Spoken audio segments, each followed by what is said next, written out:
Guys, Manu here. So guys, आपको जो ये आज साड़ी दिख रही है मेरे ऊपर, मैंने इसी के ऊपर मेकअप ट्यूटोरियल डाला है। मुझे रिक्वेस्ट आई थी बहुत ज़्यादा कि मैम आपने हर तरह का मेकअप दिखाया है, आप साड़ी के ऊपर भी कोई मेकअप दिखाइए। सो आज मैंने ये मेकअप किया है। ये देखिए, बिंदी भी लगाई है। तो इस वीडियो को लास्ट तक देखिए क्योंकि इसमें मैं छोटी छोटी बातें बताने वाली हूँ। तो चलिए देखते हैं।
सबसे पहले मैं लाइट शेड का यूज़ कर रही हूँ। जैसे मैं हर बार कहती हूँ कि अब लाइट शेड अगर हम यूज़ करेंगे तो हमारे जो भी कलर है वो अच्छे से हमारी आइज़ पे दिखाई देगा।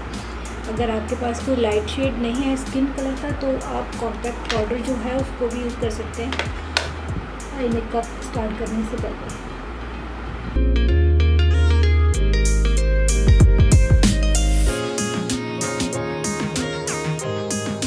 ग्रीन कलर का ये यूज़ कर रही हूँ कलर।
कलर का यूज़ कर रही हूँ।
आगे फिल कर रही हूँ, जो आगे थोड़े से कॉर्नर रह गए ना, मैं उसको वहाँ से जो उनको भर रही हूँ मैं।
ये वाला हाइलाइटर मुझे बहुत ज़्यादा अच्छा लगता है। इसमें इतने सारे कलर्स हैं, आप एक एक भी चूज़ कर सकते हो लगाने के लिए, या फिर सारे भी लगा सकते हो इकट्ठा ऐसे करके। उसका भी एक अच्छा सा शाइन आपके फेस पे आता है।